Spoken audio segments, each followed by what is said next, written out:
Anne-Laure Paty et Colline Blaison, on fait partie de la société Cycle Up. On va vous faire une présentation, on a 1 heure, enfin un peu moins d'1 heure ensemble, mais on va essayer de faire une présentation assez synthétique. On va prendre 20-30 minutes pour vous présenter ce qu'on fait, histoire de prendre le temps de questions-réponses pour la suite.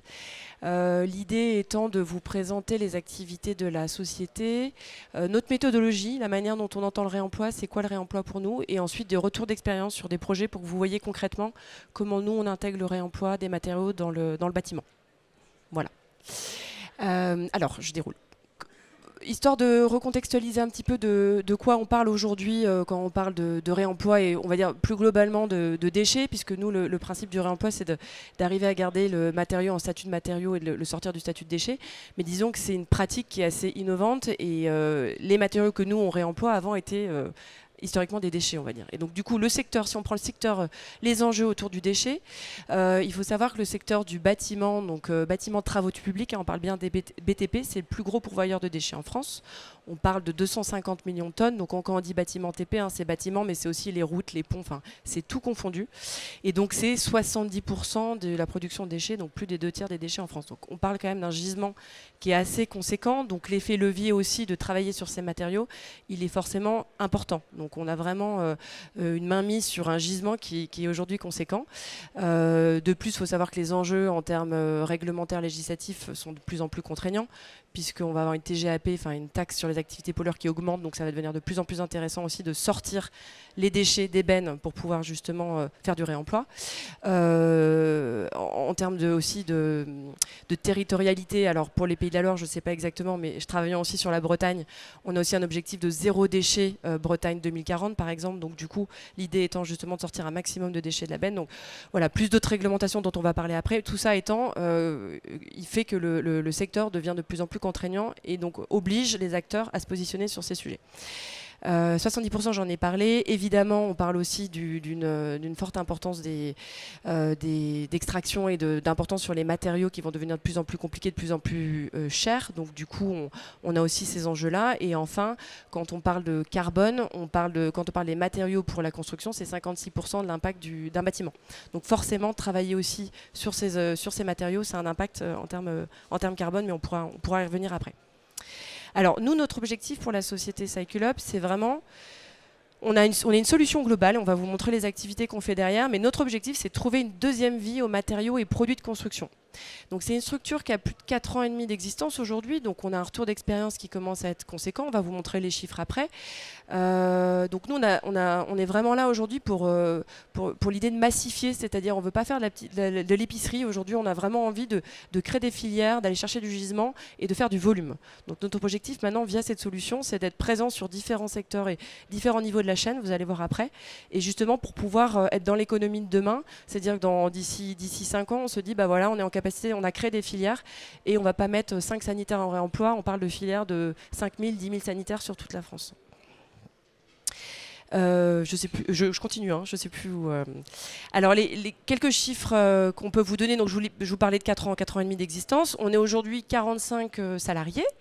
On continue à recruter, donc on a une croissance assez importante. Moi je suis arrivée il y a 1 an et demi, on était une petite vingtaine, donc voilà, c'est une société qui continue à grossir. Voilà, l'historique c'est plus de 230 projets accompagnés. On a diagnostiqué, on vous parlera du diagnostic ressources après, et PEMD, plus de 2 millions de mètres carrés. Donc voilà, c'est pour vous dire qu'aujourd'hui, on a un retour d'expérience qui commence à être assez intéressant sur le réemploi, l'économie circulaire en général. Et que voilà, on continue notre parcours. Ça, c'est pour les chiffres aussi de la marketplace, puisqu'on vous expliquera dans nos missions. On a un site en ligne et donc du coup voilà, on a des commandes, un montant global un volume de commandes qui a augmenté depuis l'année dernière. On a vendu plus de 50 000 produits sur plein de catégories tout corps d'état confondu, donc du coup on est vraiment sur plein de typologies de produits, donc a permis d'éviter 640 tonnes de déchets et voilà 4000 tonnes de CO2 et de générer aussi des économies euros, puisqu'effectivement le réemploi, les matériaux en réemploi sont aussi moins chers que les matériaux en neuf, et donc ça permet une économie pour la maîtrise d'ouvrage qui va pouvoir vendre ces matériaux. Voilà, je vais passer la parole à Colline du coup sur les solutions, donc nos différents métiers. Bonjour à tous. Donc, l'idée de CycleUp, c'est de se positionner en tant qu'outil et conseil et étude pour pouvoir développer le réemploi dans la construction. Parce que on s'est rendu compte, donc, moi j'ai fait du conseil en développement durable sur des projets immobiliers pendant quelques années, notamment dans des projets immobiliers qui étaient dans des démarches environnementales. Et finalement, les démarches environnementales traitaient sur la partie déchets seulement le recyclage. Il y avait aucun objectif qui était mis en place pour éviter la production de déchets, mais simplement pour mieux les traiter. Donc on s'est dit à ce moment-là qu'il fallait mettre en place des solutions pour permettre aux acteurs de mettre en place une démarche de réemploi dans leur projet. Et ça, le premier outil qu'on a identifié qui était manquant, c'est une plateforme qui permette de mettre en avant les matériaux qui sont disponibles sur les projets pour ceux qui rechercheraient ces matériaux. Et donc c'est là qu'on a développé cette plateforme qu'on appelle Marketplace, parce que c'est une plateforme d'échange entre professionnels du BTP. Et nous, la partie business model là-dessus, c'est qu'on prend une commission sur le prix de vente. Donc s'il n'y a pas de vente, il n'y a pas de commission. C'est quelque chose qui a donc un coût très faible pour les utilisateurs et qui permet de mettre en avant les produits et matériaux de construction qu'on peut avoir sur ces opérations. En plus de ça, donc on a développé cette plateforme il y a un peu plus de 4 ans maintenant. On s'est assez vite rendu compte que les acteurs du bâtiment n'étaient pas encore prêts, parce que les pratiques sont très ancrées et n'étaient pas encore prêts à utiliser la plateforme de manière autonome. Donc on a développé des prestations de conseil et d'études, et ça passait notamment à l'époque par un diagnostic ressources, qui était finalement un inventaire des produits, équipements, matériaux potentiellement réemployables qu'on peut retrouver sur les projets. Et donc, suite à cet inventaire, on mettait en ligne les matériaux qui étaient toujours contenus dans le bâtiment, donc c'était avant les travaux, hein. On mettait en ligne les matériaux sur la plateforme CycleUp, et on disposait de la période d'étude ou de passation des marchés avec les entreprises de travaux pour trouver des preneurs. Et au moment où l'entreprise est sélectionnée, on sait quels sont les matériaux qu'on trouvait preneurs, et du coup, on organise la dépose et la reprise de ces matériaux. Mais tous les matériaux qui n'ont pas trouvé preneur, l'idée c'est de ne pas engager des frais de dépose importants, des frais de stockage importants, et de les passer en gestion des déchets de manière plus traditionnelle. Donc cette première étape de diagnostic ressources, maintenant elle s'est transformée en diagnostic PEMD, puisque vous en avez peut-être entendu parler, mais l'État a évolué sur la partie diagnostic déchets, qui est en train de devenir un diagnostic PEMD. Ce n'est pas encore obligatoire. On attend encore l'arrêté qui va nous donner la date à laquelle ça sera obligatoire, mais il y a beaucoup de maîtrises d'ouvrage qui commandent maintenant des diagnostics PEMD et qui anticipent le sujet. Et donc PEMD, ça veut dire produits, équipements, matériaux, déchets. Et donc finalement, avant c'était simplement un diagnostic déchets, maintenant ça devient un diagnostic produit, équipement, matériaux, déchets. Ça sous-entend qu'il intègre la partie ressources, et qu'en fait dans un diagnostic, on différencie ce qui est de l'ordre du déchet et ce qui est de l'ordre du réemploi et ce qui pourra avoir une seconde vie. Et donc en plus de ces études, de ce diagnostic, il y a tout un accompagnement des études, que ce soit côté maîtrise d'ouvrage, pour rédiger un programme qui intègre des objectifs de réemploi et d'économie circulaire, ou côté maîtrise d'œuvre, où on va réaliser des études de faisabilité sur la réemployabilité des matériaux, sur les tests à effectuer, sur la validation des performances techniques. Et donc on peut intervenir comme ça avec plusieurs casquettes sur l'ensemble des projets, que ce soit à l'échelle de la parcelle ou à l'échelle de l'aménagement. En plus de la plateforme numérique, on s'est rendu compte qu'on avait besoin du physique. La plateforme numérique, c'est bien parce que ça permet de traiter une masse importante de matériaux, mais il faut du physique pour pouvoir temporiser en termes de planning, pour pouvoir nettoyer, reconditionner. Et donc on a développé une plateforme physique aujourd'hui en petite couronne parisienne, et on a vocation à en développer d'autres. On est en train d'en développer une autre à Lyon, on en développera probablement une autre à Rennes, mais tout ça en partenariat. À Paris, on l'a fait avec un des constructeurs. À Lyon, on est en train de le faire avec un cureur spécialisé dans la dépose sélective. Et donc l'idée, c'est de créer des partenariats autour des grosses agglomérations où il y a beaucoup de réhabilitation ou de déconstruction, reconstruction. Donc on a le numérique, on a le physique, et autour du numérique, il y a l'application Diaguide qu'on a développée pour les besoins de notre équipe pour faire des diagnostics ressources, qui est aujourd'hui commercialisée et que n'importe quel acteur du diagnostic ou de l'inventaire, ou même des entreprises qui veulent faire un inventaire peuvent utiliser. On a une connexion avec la maquette numérique BIM, donc si vous avez un projet rénové ou en neuf qui est BIMé, vous pouvez plugger sur la maquette pour savoir quels sont les matériaux qui sont disponibles et qui peuvent alimenter votre projet. Et puis il y a tout le suivi des ventes, ce qui permet derrière d'avoir une comptabilité carbone aussi. Donc derrière, c'est des choses qui sont intéressantes, notamment dans le cadre des démarches environnementales ou dans les démarches initiées par les maîtres d'ouvrage ou par d'autres acteurs. En termes de méthode, pour rentrer un peu plus dans le concret, juste avant la méthode, on va reparler du vocabulaire parce que ce n'est pas forcément évident pour les personnes qui ne sont pas dans le milieu. Je vous ai mis 3 définitions: réemploi, réutilisation, recyclage. En fait, quand je dis réemploi, je parle toujours de réemploi, réutilisation. Donc là, vous avez l'exemple de la porte. Si on réemploie une porte, on va la réemployer en tant que porte, tout simplement. La réutilisation, ça veut dire qu'on va transformer l'usage initial sans pour autant passer dans un processus industriel. Et donc là, en l'occurrence, c'est le pavillon circulaire qui a été commandé par la ville de Paris à Encore Heureux, qui sont des architectes qui ont beaucoup travaillé sur le sujet du réemploi. Et en fait, ces portes, c'est des portes en bois massif qui viennent d'un bailleur social, la RIVP, qui ont été utilisées pour faire l'habillage de ce pavillon. Donc ça, c'est un réemploi qui se veut démonstratif pour sensibiliser les acteurs. Mais nous, l'objet du réemploi sur lequel on travaille au quotidien, c'est un réemploi qui ne se voit pas, c'est-à-dire réintégrer des matériaux qui répondent aux caractéristiques demandées par la maîtrise d'ouvrage, où ça ne se voit pas que c'est un matériau de réemploi et qui ont une durée de vie potentielle restante. Et puis le dernier point, c'est le recyclage. Et là, le matériau devient un déchet et part dans un processus de traitement pour faire une matière première secondaire qui est intégrée pour produire un nouveau produit. Donc nous, on va surtout parler de réemploi, réutilisation. Et évidemment, sur nos prestations de conseil en AMO économie circulaire, on priorise ces 2 étapes-là et ensuite on travaille sur le recyclage pour tout ce qui n'est pas réemployable. Et donc là, vous avez un territoire sur lequel vous avez... nous, on travaille sur ces 3 axes-là qui sont... le premier axe qui est le plus facile en termes de réemploi, c'est le réemploi ex situ. Et donc la plupart des maîtres d'ouvrage qui commencent s'engagent dans ces démarches-là de réemploi ex situ, c'est-à-dire au lieu de produire que du déchet, je vais faire en sorte que certains matériaux soient réemployés. Donc ça va passer par ce diagnostic PEMD ou diagnostic ressources, et puis l'identification de preneurs, la dépose sélective et la reprise des matériaux par d'autres personnes pour d'autres projets.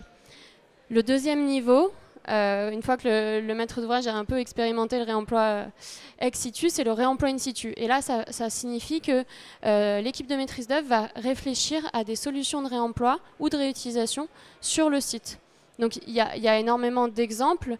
Par exemple, des pierres agrafées de façade peuvent être déposées pour pouvoir changer l'image du projet, enfin parce qu'il y a un souhait de changer l'image du projet, ces pierres vont être déposées, vont être redécoupées, vont faire un parement au sol intérieur, ou alors ça va être concassé pour faire un granito.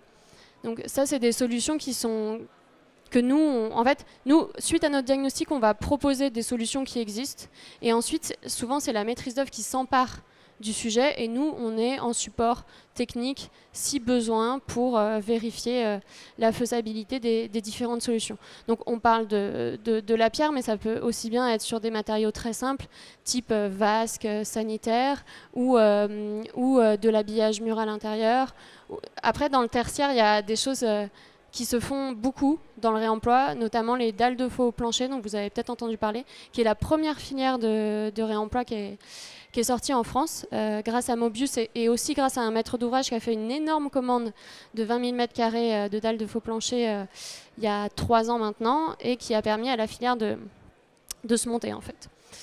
Donc ça, c'est le deuxième niveau. Et puis le troisième niveau, c'est l'approvisionnement extérieur, où là, l'idée, ça va être de se dire, sur mes projets de rénovation ou mes projets neufs, au lieu d'intégrer 100% de matériaux neufs, je vais demander à ce qu'il y ait certains matériaux qui soient issus du réemploi. Et donc ça, c'est dans une démarche de diminution de la production de déchets, mais surtout de diminution de l'impact carbone. Et quand on a des nouvelles réglementations type RE 2020 qui se mettent en place, ça permet de répondre aux enjeux de la réglementation. Et dans les méthodes de calcul de la RE 2020, un matériau réemployé vaut 0. Donc ça a d'autant plus d'intérêt de faire ce travail-là. Et l'État a souhaité simplifier les choses en disant ça vaut 0. En réalité, ça vaut peut-être 1, 2 ou 3% de l'impact carbone d'un matériau neuf. Mais comme c'est assez anecdotique, dans ces premières années de lancement, il simplifie les choses. Donc là, vous avez, selon ces 3 axes, les étapes à mettre en place en fonction des différentes phases d'études et de travaux. Il y a un 4e axe que je ne vais pas forcément approfondir, mais qui est hyper important, qui est concevoir en vue de la rénovation ou de la déconstruction future, de manière à ce que l'ensemble des éléments soient réemployables ou réutilisables. Mais si on se concentre sur les 3 premiers axes, vous avez donc à la phase de diagnostic pour l'approvisionnement extérieur, un inventaire des matériaux sur le territoire à faire. C'est-à-dire que sur un territoire donné, vous avez différentes typologies de matériaux. Ça peut dépendre de la spécificité du territoire. En Bretagne, on peut trouver énormément de granit, par exemple. Dans des régions qui sont très urbanisées avec beaucoup de tertiaires, et ben on va avoir beaucoup de matériaux issus des projets de bureaux, par exemple. Donc c'est bien de connaître le territoire, de connaître les acteurs qui existent déjà. Parfois, il y a certaines filières qui sont en place pour pouvoir prescrire dans le projet des matériaux qui soient en cohérence avec les matériaux disponibles. Ensuite, sur la partie réemploi in situ et valorisation ex situ, là, ça passe nécessairement par ce diagnostic ressources ou PEMD, qui est donc le PEMD réglementaire. Donc, vous pouvez faire une pierre deux coups aussi en réalisant ce diagnostic PEMD, qui va permettre d'avoir un catalogue de matériaux disponibles sur le projet et derrière de pouvoir arbitrer sur « Ok, je décide de les conserver pour mon projet, de les transformer pour mon projet ou alors de les déposer, enfin de faire en sorte de trouver des preneurs et de passer notamment par CycleUp pour trouver des preneurs. » Et donc, sur le réemploi ex situ, vous avez l'identification des filières de valorisation. Donc là, nous, localement, on va activer les personnes qui sont présentes et sur le territoire et qui peuvent récupérer les matériaux. Et puis, on va prendre, comme je disais tout à l'heure, le temps d'étude pour trouver ces preneurs et organiser la dépose au moment où l'entreprise est identifiée. Donc il y a évidemment dans le programme la définition des objectifs programmes qui vont découler des diagnostics faits en amont. Les études de FESA sur l'approvisionnement extérieur et le réemploi in situ.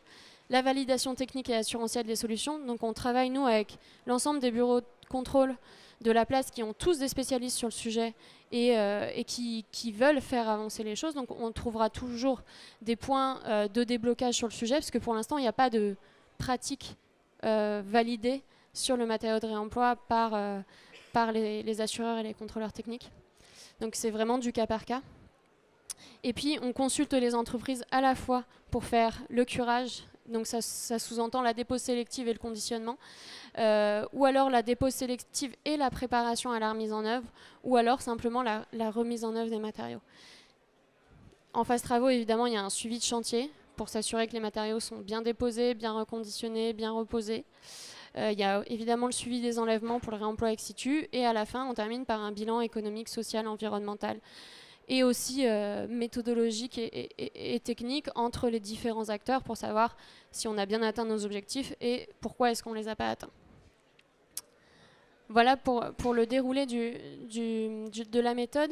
Sur les différents outils qu'on a en place, je vous en ai un petit peu parlé. Là, on va rentrer principalement dans le sujet de la plateforme physique, je vais vous en parler un peu. Et en plus, sur les sujets dont je ne vous ai pas parlé, c'est qu'on a mis en place des formations assez tôt. Aujourd'hui, on en a à peu près une par trimestre, donc qui a lieu soit à distance, soit dans nos bureaux à Paris. Et puis, il y a beaucoup d'acteurs, soit bureaux d'études, soit maîtres d'ouvrage, qui nous commandent aussi des formations spécifiques du sur-mesure. On travaille notamment avec les groupes type Envirobat aussi, enfin les associations type Envirobat qui ont besoin de former tous leurs adhérents. Et puis, le dernier point, c'est sur les guides. Vous avez toute une liste de différents guides qu'on a créés qui sont disponibles sur notre site internet et téléchargeables. Donc n'hésitez pas à y jeter un œil. On a créé un guide notre volonté, c'est de créer un guide par typologie d'acteurs. Donc on a déjà la maîtrise d'ouvrage, la maîtrise d'œuvre et l'aménageur pour le moment. Donc si on fait un focus sur notre entrepôt, donc là c'est une parcelle qui était disponible de manière temporaire. C'est sur Saint-Ouen, au cœur de la ZAC des Docks. L'aménageur, c'est la Sequano sur ce territoire-là. Et Bouvelot, qui est l'entreprise de déconstruction avec laquelle on a monté l'entrepôt, était à la recherche d'un site pour concasser le béton qu'ils avaient issu de leur déconstruction, pour pouvoir derrière le valoriser. Et donc ils échangeaient sur ce terrain avec la Sequano, sauf qu'à proximité, donc là vous avez le concassage, là vous avez notre entrepôt, et ici vous avez une mosquée et une école primaire. Donc il y avait un sujet de proximité avec des bâtiments déjà en exploitation, parce que tout autour c'est en construction. Et donc pour permettre l'implantation du site de concassage, on a mis en place ce grand entrepôt qui fait 1000 m² et qui permet d'isoler notamment en termes de poussière les espaces utilisés. Donc ça a rendu les choses plus acceptables pour la Sequano et ils ont accepté qu'on s'implante. Normalement c'était une implantation qui devait durer 9 mois et finalement ça aura duré presque 2 ans. Donc on doit déménager à la fin de l'année. Donc là on a 1 an de retour d'expérience déjà sur cette opération. On a aussi monté cet entrepôt avec Ares. Donc Ares c'est une société d'insertion qui nous a mis à disposition 2 personnes 3 jours par semaine pour faire la gestion des matériaux à l'intérieur de l'entrepôt. Et aujourd'hui, donc cet entrepôt, voilà, vous avez quelques images. C'est un entrepôt où les professionnels du bâtiment qui ont besoin d'acheter peuvent venir voir les matériaux. Tout l'achat se fait tout de même sur notre site internet où vous avez un peu à la façon des gros vendeurs des boutiques. Et donc nous, on a la boutique entrepôt. Il y a d'autres acteurs du réemploi en France qui ont aussi des entrepôts et qui ont leur boutique sur notre site. Et donc vous avez à peu près voilà ce qui se passe. Donc aujourd'hui c'est pas mal de petites entreprises, d'artisans qui achètent des matériaux. C'est 1000 m², 1000 m² c'est pas énorme pour stocker des matériaux de construction. Donc c'est plutôt dans des petites quantités et c'était une vraie expérimentation pour nous. Donc on a testé pas mal de modèles, du négoce, du dépôt-vente, des prestations de stockage. Et ça nous permet d'affiner et de savoir mieux vers où est-ce qu'on veut aller dans le futur. Tu peux avancer, Anne-Laure, s'il te plaît. Donc là, vous avez quelques indicateurs. Juste sur les 1 an, le nombre de matériaux qui ont transité et qui ont réussi à trouver preneur via l'entrepôt, c'est presque 140 tonnes de matériaux. Et en termes d'économie carbone, on est à 320 tonnes. D'un point de vue économique, vous avez une idée des différents frais, des différents frais entre l'investissement, l'attente, plus Ares, donc l'entreprise d'insertion, et les autres éléments type base vie, électricité, etc. Et puis à droite, les personnes qui travaillent actuellement sur l'entrepôt.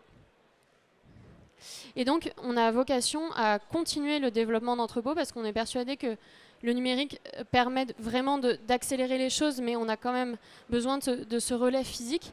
Et on a identifié 3 types d'entrepôts. Donc le supermarché du réemploi qui est un peu ce qu'on a aujourd'hui. Le stock de matériaux, donc là on vous a mis une photo d'un parking parce qu'on est en train de rechercher des futurs lieux d'implantation. Et ce type, il y a beaucoup de parkings vides encore aujourd'hui, que certains acteurs nous proposent, et ça peut correspondre à un endroit où on va stocker en grande quantité les matériaux, mais ça ne va pas être un magasin. Ça va être un lieu où on va s'approvisionner en matériaux de différents lieux afin d'approvisionner un chantier, par exemple. On va faire du stockage temporaire parce que sur le chantier, il n'y a pas d'espace de stockage et ils ont besoin d'être livrés à un moment précis. Donc le supermarché du réemploi, on est plutôt à proximité des chantiers avec de la vente directe et des petits volumes, alors que le stand de matériaux, on peut être un peu plus loin, c'est des grands volumes, il y a une manutention qui est importante et on peut centraliser beaucoup de matériaux à cet endroit. Et puis l'atelier du réemploi, donc là vous avez 2 personnes de chez nous qui ont travaillé sur un prototype de structures acoustiques avec des dalles de faux plafond pour lesquelles aujourd'hui on a beaucoup de difficultés à trouver des repreneurs et des tasseaux en bois. Et donc on pourrait développer, enfin c'est ce qu'on commence à faire, développer des partenariats avec des industriels pour reconditionner certains matériaux on va dire à moyenne échelle, pour faire des nouveaux produits, mais issus de matériaux de réemploi. Et donc ici, ça serait un test de prototypage plutôt, pour pouvoir envoyer ça dans un atelier pour produire plus grand. Donc voilà, aujourd'hui, nous, l'enjeu, c'est de trouver des lieux pour s'implanter. Donc l'idée, c'est d'avoir au minimum 18 mois d'exploitation pour pouvoir quand même rentabiliser les choses, mais de s'implanter sur des espaces temporaires, c'est quelque chose qui peut fonctionner, parce que c'est aussi souvent des espaces qui sont à proximité des chantiers, et de trouver évidemment des aides pour subventionner ce type d'implantation, parce que c'est quelque chose qui a évidemment un coût, parce que si on veut que le réemploi se développe, l'enjeu, ça va être de développer des filières pour chaque typologie de matériaux, pour pouvoir assurer l'approvisionnement en matériaux de réemploi sur l'ensemble des chantiers. Donc voilà, bon, le contact de Théophile qui gère l'entrepôt, mais si vous avez des questions là-dessus, vous pouvez venir nous voir après. Et puis je vais laisser Anne-Laure présenter quelques projets. Je vous ai mis plusieurs... ça, c'est notre cartographie de l'Ouest. Alors moi, je suis correspondante régionale pour Cycle Up dans l'Ouest. On a une agence à Rennes. Donc moi, je rayonne depuis Rennes. Principalement, voilà, Bretagne, Pays de la Loire. Donc l'idée, c'était pour présenter. On a, alors ça apparaît pas sur le... Oui, on a une trentaine de projets dans le Grand Ouest maintenant, donc réalisés et en cours. Hein. J'ai mis les deux. Je vous ai pas tout listé non plus. L'idée, c'était juste vous donner ceux qui... Enfin, les plus emblématiques, ou en tous les cas ceux sur lesquels il y a des choses à dire, mais voilà, pour vous dire qu'on un peu la répartition. On est 50-50 entre Bretagne, Pays de la Loire. On travaille avec soit des promoteurs privés, on travaille aussi avec des entreprises qui ont vraiment une démarche RSE poussée. Par exemple, Orange nous a beaucoup fait travailler, on a même un contrat cadre avec eux. On a travaillé avec eux sur Rennes, sur Nantes, on a un projet bientôt sur Lannion. Différents types de projets, ça peut être la rénovation d'un vestiaire ou une réhabilitation d'un local, ou alors tout simplement ils s'en vont, ils libèrent les locaux, et donc du coup on va essayer de maximiser au maximum les matériaux en faisant du réemploi ex situ et en commercialisant.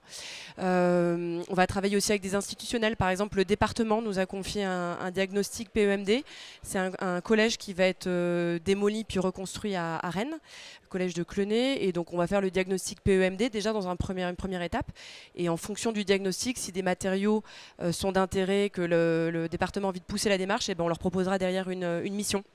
On travaille beaucoup par exemple aussi avec Giboire, qui est un promoteur qui est assez engagé sur ces questions, qui ne met pas forcément plus en avant que ça dans sa communication, mais ils ont pris quelqu'un en interne pour bosser sur les questions d'économie circulaire, et donc ça a été un des premiers là dans l'Ouest avec qui on a vraiment une démarche poussée. Je montrais une fiche référence qu'on a fait, enfin un projet qu'on a fait récemment avec eux. Des bailleurs aussi, on travaille avec Brest Métropole Habitat, réhabilitation énergétique donc par l'extérieur, ITE, et on a un projet aussi sur Vannes, voilà, avec un réemploi de parquet qui va être très chouette aussi, un projet sur lequel ils vont faire travailler une entreprise d'insertion qui va déposer, je crois que c'est autour de 1000 m² de parquet. Ils vont garder le parquet pour le réintégrer dans un futur site à eux aussi. Voilà, pour montrer un peu la typologie de démarche. Et après sur Nantes, on a d'autres types de projets aussi, donc Oli nous a parlé tout à l'heure, c'est approvisionnement extérieur, sourçage, c'est-à-dire on construit en neuf et on va intégrer des matériaux en réemploi, notamment dans des logements. Là, je vais vous montrer aussi des fiches qu'on a, donc ça c'est pas mal de projets qu'on a sur Nantes. Et voilà, et par exemple sur Angers aussi, on a un projet avec le groupe Réalité, la réhabilitation de la CCI pour les locaux. Je ne sais pas si vous voyez le beau bâtiment de la CCI, boulevard René, qui est réhabilité, et donc du coup il y a des éléments patrimoniaux qu'on va garder pour le futur site, et puis on va faire du réemploi ex situ, donc on va aussi commercialiser des matériaux de bureau qui appartiennent, qui étaient les locaux de la CCI, et donc le projet est porté par le groupe Réalité. Voilà. Je prends la main pour celui-ci parce que c'est pas un projet local, c'est un projet qui est à Toulouse. Nous, on est implanté, on a des bureaux à Paris, Rennes, Lyon et Toulouse. Mais d'un point de vue projet, on intervient dans toute la France. Et du coup, ce projet date d'il y a 1 an déjà. On a été sollicité par le BET qui s'occupait de la déconstruction et de la reconstruction, qui est Egis Bâtiment, qui nous a missionné pour faire un diagnostic ressources. Donc là, on n'était pas à l'époque où le diagnostic PEMD était demandé. Donc on a fait cet inventaire. Il y avait énormément de matériaux je dirais plutôt patrimoniaux comme les radiateurs en fonte ou le parquet en bois massif qui étaient disponibles sur ce site. C'est un site qui appartient au ministère de l'économie et des finances qui était déconstruit. Et puis il y avait différents éléments, notamment type faïence blanche. Et donc là, on a réussi à valoriser plus de 4 tonnes de déchets. Donc ça fait une quinzaine de transactions, mais dans une transaction, vous avez plein de matériaux vendus. Et en termes d'économie, ça correspond à plus de 30 000 € d'économie. Donc évidemment, l'idée, c'est que ces 30 000 € couvrent les frais de dépose qui sont un peu plus importantes. Et la dépose a été réalisée par une entreprise locale qui s'appelle Cassin Dédé et qui a déposé et conditionné. Vous voyez, là c'est le début du conditionnement qui est fait sur palette et ensuite il y a une protection en vue de leur transport. Mais ça c'est un premier projet qu'on a fait à Toulouse, enfin c'était un des premiers projets avec du réemploi ex situ simplement qui a très bien marché. Alors un projet un peu plus local, à côté de Nantes. Donc là c'est la construction de logements. Alors en habitat participatif. Donc du coup les acquéreurs étaient intéressés aux matériaux qu'ils mettaient puis à la démarche. Hein. On travaille beaucoup avec une maîtrise d'ouvrage qui s'appelle ICO, qui est un acteur qui est extrêmement militant sur ces questions, qui a vraiment envie de porter cette vision, de construire du neuf, mais en faisant au maximum avec du biosourcé, avec du remploi, avec toutes les démarches, on va dire, intégratives. Et on a intégré du parquet, donc c'était, je pense que c'était une première pour nous, en tous les cas à cette dimension, parce qu'on a intégré 450 mètres carrés. Alors ce qui est très marrant, c'est que le parquet venait du projet précédent qu'on vient de voir. Évidemment, quand on peut, on source les matériaux en local, mais c'est pas toujours évident de tout trouver. Notamment le parquet, c'est une ressource qui est rare, c'est difficile à déposer, il y a vraiment des caractéristiques techniques spécifiques.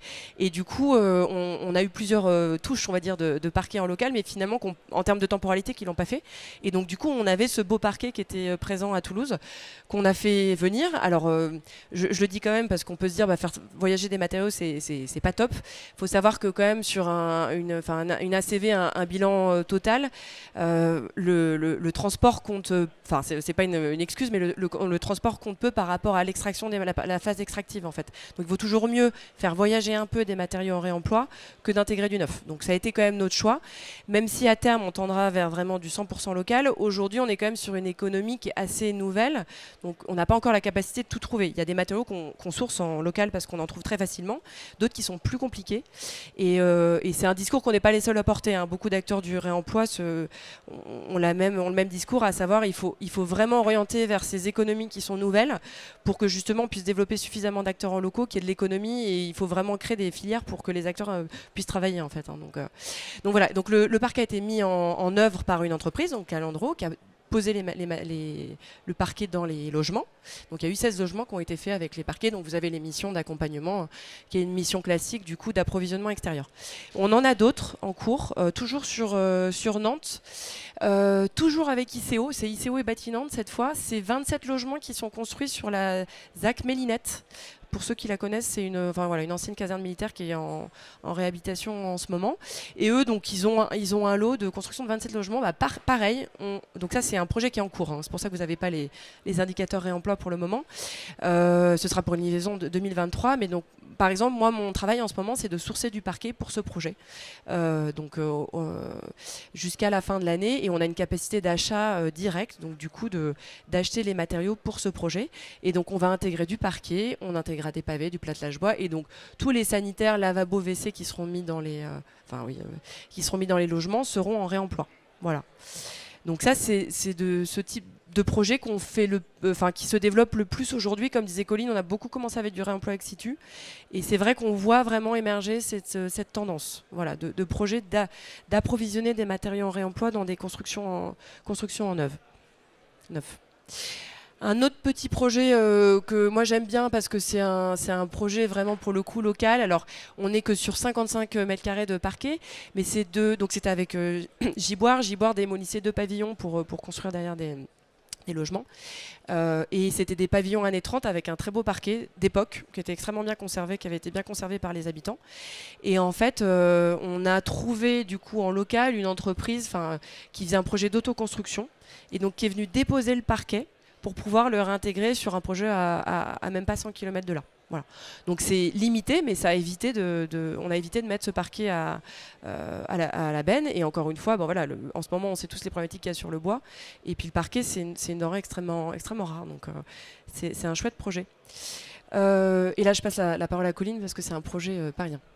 Je vais finir avec ce projet qui est mené par une foncière, Gessina. Il transforme des bureaux en logements étudiants. Et donc vous avez la photo de l'existant, la première photo, et la deuxième c'est la perspective du projet futur. Et donc là, on est à la fois sur un projet de réemploi ex situ et réemploi in situ et approvisionnement extérieur. Donc là, on a vraiment les 3 axes au sein même de ce projet-là. Les architectes, c'est Viguier. Et donc, il y a pas mal de matériaux qui vont partir en réemploi ex situ. Pour ce qui est conservé sur le site, on a des dalles gravillonnées. Il y a des dalles béton qui vont être déconstruites dans le cadre, qui vont être découpées dans le cadre du projet de rénovation, et donc ça va être récupéré et utilisé en bardage du rez-de-chaussée, ce que vous voyez un peu plus sombre sur la perspective. Les chemins de câbles, les mains courantes, c'est des choses qui vont être conservées, enfin déposées, reconditionnées et remis en œuvre, et les portes avec châssis au sous-sol qui vont aussi être conservées. En termes d'approvisionnement extérieur, on a plusieurs éléments, notamment des pavés de verre pour les façades pignons, un revêtement minéral au sol et donc des chemins de câbles qui doivent venir en complément de ceux qui étaient présents sur le site. Et il y a les protections solaires extérieures qui vont être faites avec des éléments de bardage métallique. Et donc là, il y a déjà un prototype qui a été fait avec une société qui travaille en Île-de-France sur le métal, qui a produit à la base du neuf, mais qui est en train de développer une activité spécifique à la récupération d'éléments métalliques. Ça va de tôles métalliques à des éléments structurels pour pouvoir les réintégrer dans des projets. Et donc, il y a une partie des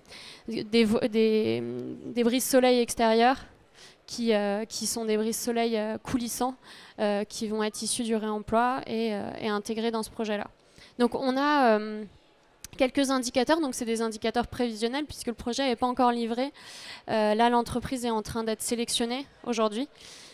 Et donc ça pourrait permettre d'atteindre 415 tonnes de déchets évités, 66 tonnes de CO2 évités, pardon. Et quand on parle d'objectifs réemploi, donc là REX ça veut dire réemploi ex situ dans notre vocabulaire, et 20% en masse, c'est-à-dire par rapport au diagnostic qu'on a réalisé, on souhaite que 20% des matériaux qui ont été identifiés trouvent une solution de réemploi à l'extérieur. Juste à titre indicatif, aujourd'hui, le réemploi dans la construction, c'est moins de 1%. Et là, il y a la filière REP qui est en train de se mettre en place, qui est un gros sujet, avec un cahier des charges. Donc la première version du cahier des charges est sortie en consultation il n'y a pas longtemps.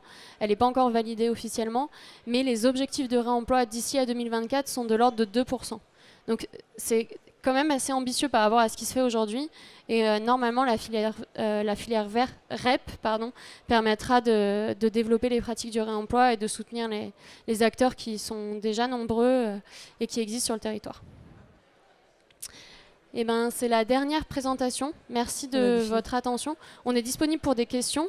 Et sinon, on a un stand qui est juste là. Juste là. Si vous n'avez pas le temps pour les questions, n'hésitez pas à y passer plus tard. On a encore un quart d'heure. On peut revenir sur des slides si vous avez besoin de plus de détails sur la méthodo ou sur les retours d'expérience. Oui. On va faire passer. Bonjour. Bonjour. Du coup, j'avais 2 questions. La première, c'est est-ce que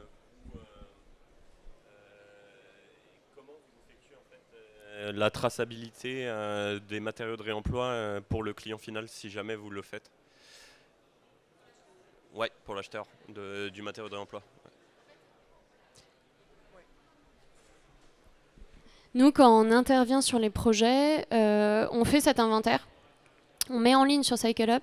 S'il y a une vente, il y a un bon de commande qui est émis. Donc en fait, vous avez le propriétaire A et puis le propriétaire B sur ce bon de commande. Et ensuite, on va suivre la dépose par l'entreprise et suivre la reprise avec un bon d'enlèvement au moment de la reprise. Donc c'est notre moyen de gérer la traçabilité des matériaux. Ok. Et ça, du coup, vous le fournissez à l'acheteur ou pas encore, ou peut-être vous prévoyez de le faire dans le futur? Si l'acheteur achète, il a automatiquement un bon de commande. Ok. Et le bon de commande, il est fourni à l'acheteur et au vendeur. D'accord. Et le bon d'enlèvement, pareil, il est transmis en bilan de projet au maître d'ouvrage à qui appartenait le matériau initialement. Et le bon d'enlèvement, c'est le nouveau propriétaire qui le récupère. D'accord. Et deuxième question par rapport du coup à la REP PMCB que vous avez cité juste avant. Comment vous comptez collaborer du coup avec le futur éco-organisme comme c'est quelque chose de nouveau en fait, toute la partie matériaux de réemploi. Historiquement, les éco-organismes suivaient principalement les déchets. Comment ça va se mettre en place peut-être que vous avez déjà une idée ou peut-être pas. Oui, c'est le début aujourd'hui. A priori, il y a 5 éco-organismes qui sont en train de se positionner, mais ils ne sont pas officiellement agréés puisque le cahier des charges est lui-même pas encore sorti. Ouais. Donc c'est vraiment, tout est en plein développement en ce moment. Ce qui se passe en termes de réemploi, c'est que les acteurs du réemploi sont en train de de construire un syndicat des acteurs du réemploi. Donc on a lancé ça mi-mai. Il y a eu 150 participants à la première réunion qui était simplement une réunion d'information. L'AG de constitution du syndicat aura lieu mercredi de la semaine prochaine. Et donc il y aura beaucoup d'acteurs qui font déjà du réemploi. Et les éco-organismes étaient présents aussi à la réunion de lancement, simplement pour se dire, bah voilà, nous on est évidemment intéressés pour connaître le secteur, pour savoir sur qui on peut s'appuyer. Et après, en fonction des spécialités de chacun dans le monde du réemploi, leur objectif, c'est vraiment d'avoir un maillage territorial qui soit national pour pouvoir permettre le développement du réemploi. Et donc, ils sont censés soutenir le développement de ces acteurs pour atteindre leurs objectifs, parce qu'eux ont des objectifs chiffrés et ils ne pourront pas faire ça tout seuls. Donc, il y a pas mal de modèles différents et ça va être vraiment en fonction des spécialités de chaque acteur. Ouais. Tout à fait. Je voulais juste compléter sur la partie traçabilité des matériaux. Alors effectivement, il y a des fois, on voit dans un sens, on fait le diagnostic ressources, donc on va voir les matériaux qui atterrissent dans un sens sur la plateforme. Mais la plateforme, elle a aussi sa vie propre, c'est-à-dire que tous les matériaux qui sont mis ne sont pas mis par CycleUp dans un sens pour la maîtrise d'ouvrage. Donc il y a des artisans qui se saisissent de l'outil ou des entreprises et qui mettent en ligne. Donc dans ce cadre-là, nous on modère les annonces, mais on n'aura pas vu le matériau. C'est la personne qui aura pris en photo les matériaux qui les aura vus dans un sens. Mais l'idée, c'est vraiment de fiabiliser, de donner confiance. Donc du coup, le principe, c'est qu'on modère les comptes, on modère les annonces. Et ensuite, si jamais vous avez on a une assurance, en fait, notre assureur, c'est Alliance, et qui garantit 2 ans les matériaux achetés.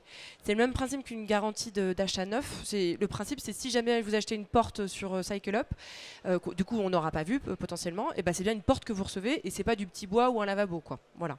Donc ça permet justement de donner confiance à l'outil et justement de se fiabiliser par rapport à un bon coin ou à des outils qui sont plus grand public, on va dire. Voilà. Par contre, c'est ouvert qu'au B2B. Hein.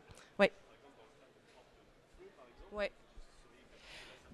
Alors, il faut regarder, c'est les questions des assurances, il faut regarder le détail de l'assurance parce que tout n'est pas couvert dans le cadre de l'assurance. Donc, clos couvert, oui. Typiquement, les éléments coupe-feu ne sont pas couverts, le gros œuvre n'est pas couvert, l'étanchéité n'est pas couverte. Mais ça laisse quand même tous les éléments d'aménagement intérieur. Les équipements techniques ne sont pas couverts, hormis les luminaires. Voilà. Après, sur une porte coupe-feu, c'est un très bon exemple, mais c'est le pire exemple. Enfin, le pire exemple dans le sens le moins simple. Nous, ce qu'on va faire, c'est que déjà, il faut savoir que ça a déjà eu lieu, c'est-à-dire que la Halle Colombelle, qui est un projet d'Encore Heureux à Caen, ils ont réussi à remettre en œuvre 2 portes coupe-feu. Donc il y a une validation évidemment du contrôleur technique, c'est un maître d'ouvrage public. Tout s'est fait de manière très très légale. Et là, nous, on a un projet sur lequel la question se pose, c'est à Lyon. en ce moment. Donc on a les portes coupe-feu qui existent, on a fait passer des spécialistes qui ont vérifié que les portes coupe-feu avaient bien tous les accessoires qu'il fallait et étaient bien en phase avec le besoin. Il y a parfois des portes coupe-feu sur lesquelles il y a encore l'étiquette spécifiant leur performance. Et ensuite, on peut aussi faire réaliser des tests. Alors pour 2 portes, ça ne va pas valoir le coup, parce qu'en fait, il faut dégommer 2 portes pour faire les tests. Mais si on a un gisement de 100 portes, là, ça devient intéressant économiquement. Donc voilà, pour l'instant, il n'y a pas de méthodologie claire, éprouvée et validée par tous les acteurs, contrôleurs techniques et assureurs, mais le CSTB est en train d'y travailler. Mais en soi, voilà, les choses se débloquent. Sur chacun des projets, on trouve des solutions. Merci. On a encore 10 minutes, oui. Bonjour. Comment ça se passe pour les matériaux pour lesquels vous ne trouvez pas de repreneurs? Et bien là, c'est très simple, c'est que l'idée, c'est de se dire qu'on anticipe la commercialisation. Donc en fait, on va commercialiser avant que la dépose ait eu lieu, avant qu'on commande la dépose à l'entreprise. On met dans le marché de l'entreprise la dépose sélective de chacun des éléments, mais en option. Et si on n'a pas trouvé preneur, la commercialisation, elle est arrêtée juste au moment où l'entreprise commence et on lui valide que la dépose des éléments pour lesquels on a trouvé preneur. Ensuite, et donc ça part soit en déchets, soit on arrive à trouver des acteurs on arrive à convaincre la maîtrise d'ouvrage qu'on peut donner, par exemple, donc elle doit potentiellement prendre en charge la dépose sélective, et du coup on arrive à trouver des acteurs qui vont venir pour du don. Mais on essaye de faire le maximum pour que ça parte, mais si ça part pas, bah, ça part dans les circuits plus traditionnels, et il n'y a pas de... On essaye d'éviter le conditionnement, le stockage de matériaux qui n'auraient pas trouvé preneur. Après, dans certains cas, on a des matériaux qui sont quand même qualitatifs et on a de la place pour stocker, par exemple en sous-sol, dans les places de parking du bâtiment qui est rénové. Donc le maître d'ouvrage décide de se le permettre. Ou alors nous, maintenant qu'on a l'entrepôt, on peut se permettre de racheter des matériaux pour lesquels on est à peu près sûr qu'ils partiront, mais pas tout de suite. Et du coup, on les rachète à bas prix et on les stocke, on les reconditionne, on les trie souvent.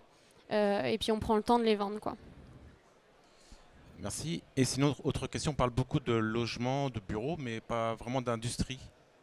Est-ce que vous avez des retours d'expérience sur des usines, de l'agroalimentaire par exemple? Non, assez peu.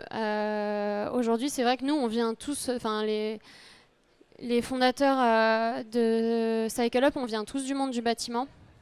Par contre, en effet, on travaille sur des projets d'usines déconstruites. Et du coup, on est assez peu sur les équipements techniques, quoique parfois les ponts roulants, ce genre de choses. On a par contre les éléments structurels. On a beaucoup de structures métalliques. Là, on peut trouver du réemploi. Beaucoup de briques aussi. Souvent, c'est des vieilles usines en briques. Et ça, en fonction du liant utilisé pour la construction, on peut aussi réemployer. Mais on est plutôt sur les équipements bâtiments. Mais en soi, sur l'industrie, il y a énormément de choses à faire aussi. Et au même titre que sur l'événementiel, il y a beaucoup de choses à faire. Mais dans le bâtiment, il y a beaucoup de travail. Donc on s'est centré sur le bâtiment. Et peut-être que plus tard, on arrivera à faire autre chose ou que d'autres acteurs sortiront pour l'industrie. Je pensais par exemple des panneaux de chambre froide. Ouais, bah ça, on n'a jamais réussi à les valoriser. Mais parfois, on en a parce qu'on fait pas mal de Lidl ou de Carrefour, on a travaillé avec ces acteurs-là. Et du coup, il y a nécessairement des espaces avec des chambres froides. Mais sauf si c'est des éléments qui sont récents, où on a les fiches techniques, mais sinon, on n'arrive pas à les valoriser pour le moment. Merci. D'autres questions? Oui.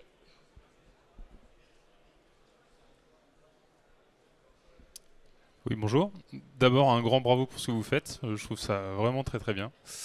J'avais juste une question concernant les particuliers. Est-ce que les particuliers ont accès justement à tous ces matériaux? Alors, les particuliers y ont accès par l'intermédiaire de leurs artisans. Mais en soi, nous, voilà. C'est une question d'assurance, c'est une question de connaissance des matériaux, où on est vraiment orienté sur le professionnel, et l'objectif, c'est aussi de massifier et de ne pas faire du cas par cas. Mais n'importe quel professionnel que vous connaissez en tant que particulier, ou personne à son compte, est en mesure d'acheter sur Cycle Up. Merci.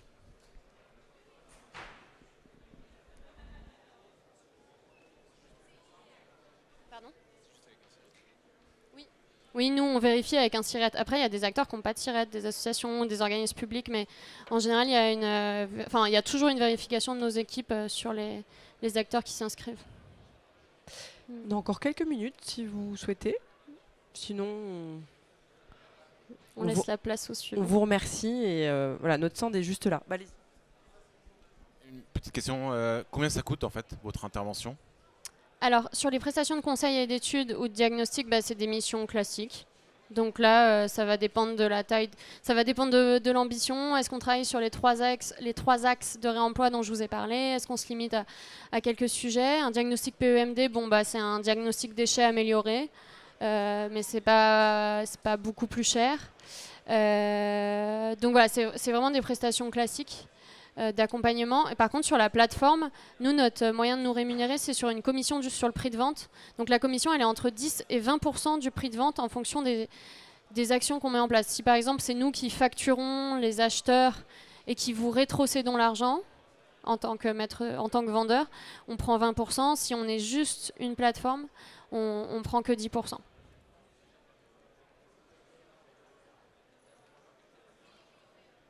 Merci en tout cas de votre intérêt. Merci beaucoup. Bonne journée.